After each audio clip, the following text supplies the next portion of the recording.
It's a Soho House basic.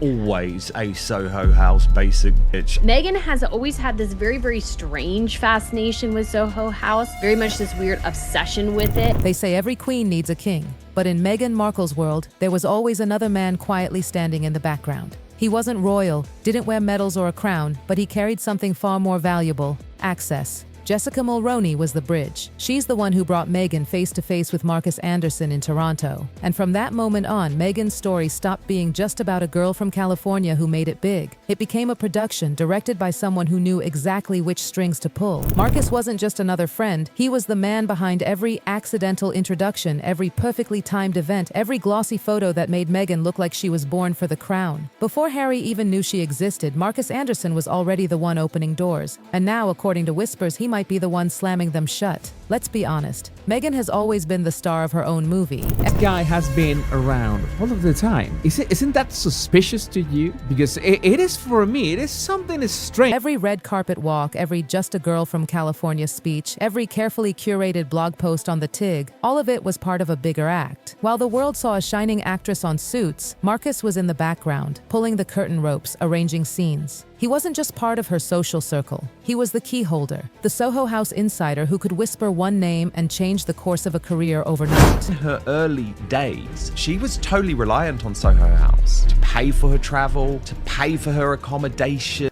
Billionaires, producers, and power players trusted him, and Meghan played her part with grace. A flash of charm here, a soft laugh there, every moment designed to climb higher. She didn't stumble into royalty. She planned her steps, one cocktail party at a time. Every picture beside Markus tells a story, and not one of spontaneity. Behind those smiles was a strategy. Behind that glow was ambition so sharp it could cut glass. For all her talk about independence, nothing in Meghan's rise was truly solo. She was surrounded by hands that lifted her. Pre-Epstein was also Harvey Weinstein, very prominent. There were members. Meghan Markle was just one of the working girls for Soho House. Call girl, working girl, escort, whatever you want to call it. That's what she... And one of those hands, Markus's, may now be ready to expose just how carefully this fairy tale was written. If Markus really starts talking, Meghan's self-made Duchess story might finally get its director's cut. And it won't be flattering. The walls of Soho House in Toronto hold secrets that could make even Buckingham Palace blush. Before there were tiaras, Netflix deals, or staged charity speeches, there was the Toronto scene. Champagne nights, velvet couches, and a woman crafting her future with precision. Markus Anderson wasn't just holding the guest list, he was the man deciding who mattered. And Meghan, she made sure she was always on that list, always at the right table, always one dazzling smile away from her next chapter. If those walls could talk, they'd tell stories of laughter too loud, secrets too dangerous, and alliances too calculated. Guest list to her wedding showed her real ambition was to be a star in California. The Soho House crowd, producers, CEOs, athletes, weren't there for drinks. They were there for opportunity, and Meghan knew it. She didn't just attend those parties, she orchestrated them. Picture it: dim lights, overpriced cocktails, the hum of powerful conversations echoing through gold-trimmed rooms. Everyone was networking, but Meghan was directing. Each smile was a move, each glance a gamble. While others mingled, she was scripting her destiny. I'm Markus Anderson. I hope to prove to you in this video that Meghan Markle wouldn't have the level of global fame that she enjoys. They say she had a vision board, one that included Prince Harry long before they ever met. Someone close to her ex-husband swore she'd been manifesting a royal romance for years. She knew exactly which table could change her life, and she made sure she never sat anywhere else. She played her cards with elegance, charm, mystery, and that effortless Hollywood glow that made the Toronto elite fall over themselves to invite her back. The whispers, though, were never far behind. Who's paying for the yachts? Why are some invitations so private? No one could prove anything. But when beauty and ambition mix with a members-only club full of secrets, gossip practically writes itself. And then came the rumor, the one that refuses to die, a list. A supposed client list Markus Anderson allegedly kept, one that linked powerful names to even more powerful nights.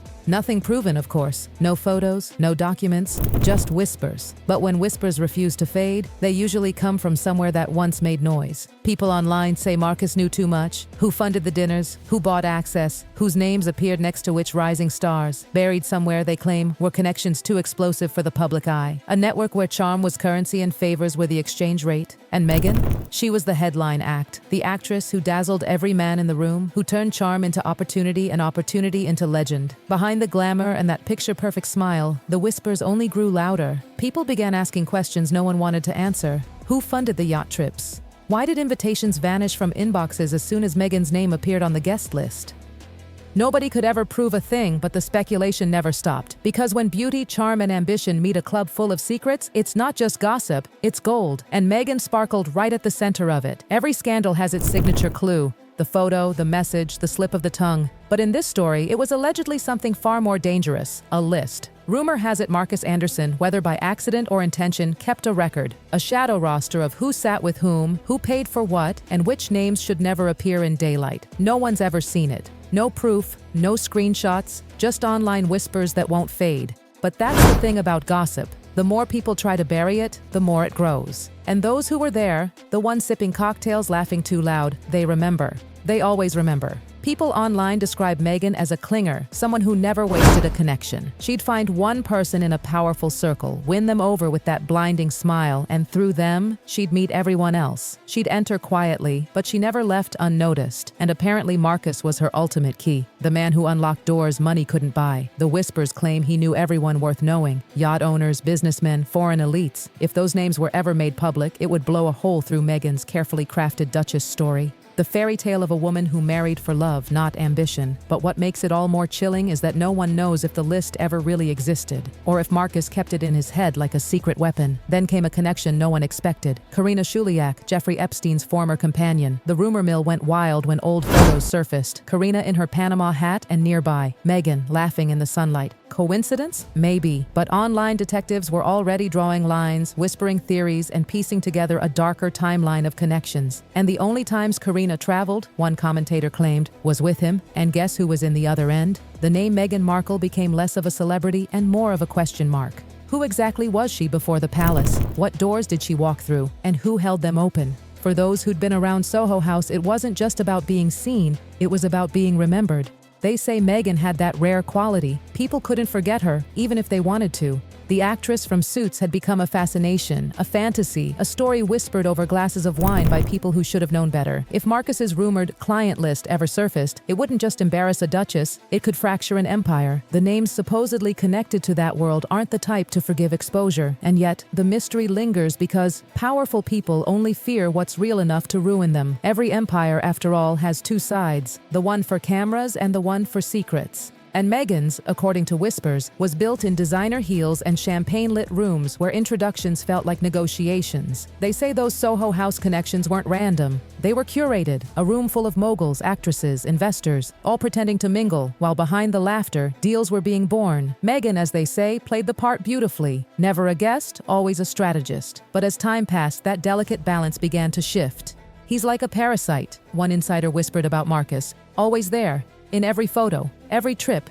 every private dinner. What normal couple keeps a third wheel that close? Markus had been her shadow for years, the man always hovering near the royals, smiling quietly, saying nothing. He allegedly managed every introduction, every coincidental friendship, keeping things professional on the surface and lucrative underneath. But ambition has a way of blurring lines. When influence becomes a product, even friendship starts to look like a transaction. If the details of that dynamic ever reached daylight, the fairy tale Meghan sold to the world, that innocent actress swept off her feet by a prince, would crumble like a set built for one final scene. And that's where it gets dangerous. Because according to whispers, Markus didn't destroy the evidence. He remembered it, every event, every face, every moment she'd rather forget, locked safely in his memory. And lately, that silence everyone admired, it's starting to sound like a ticking clock. They call him the perfect consultant, the man who never slips, never speaks, never betrays. But silence only lasts until it becomes valuable. And when the quiet ones finally talk, the world listens. Insiders claim Markus might finally be ready to step out of the shadows, not out of revenge, but recognition. After all, imagine helping build someone's legend only to be erased from it. In Meghan's documentaries, his name barely appears.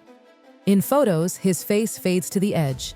For a man who opened every door, being written out of history must sting like betrayal. He started as a waiter at Soho House, London, climbed to global membership director, and helped shape a network most people would kill to enter. And yet, when Meghan's story hit Netflix, Markus's name was gone, omitted, forgotten. To those who know him, that wasn't a coincidence. It was an insult. Maybe he's tired of being the invisible architect of her success. Maybe he's ready to tell his version, and if he does, it won't just be gossip. It'll be a confession wrapped in revenge. Because the truth is, every fairy tale has a ghostwriter. And sometimes when the ghost gets angry, he writes his own ending. And as the days went by, the tension between Meghan and Markus wasn't just whispered about anymore. It was felt. People who once saw them side by side began noticing the silence. The smiles were gone, the dinners stopped, and Meghan, who once flaunted him as a trusted friend, now acted like he'd never existed. It was almost as if she was trying to erase the very man who helped her build her kingdom brick by brick. But you can't erase memory. Not when the person you're trying to forget holds every key to your past. The whispers grew teeth. Some insiders claimed Markus had become distant, while others swore he was preparing to speak. Maybe not to the press, but to the right people. The kind who could turn secrets into headlines overnight. After all, he wasn't just some background figure anymore. He was the ghost who might finally step into the light. And when it comes to the royals, one whisper is enough to start a storm. They say Prince Harry has already started to feel the chill of it. Once her fiercest defender, now allegedly distant and unsure, quietly piecing together the timeline. The thought that their entire love story might have been engineered, that maybe, long before he ever met Meghan, his name was already written in someone's little black book.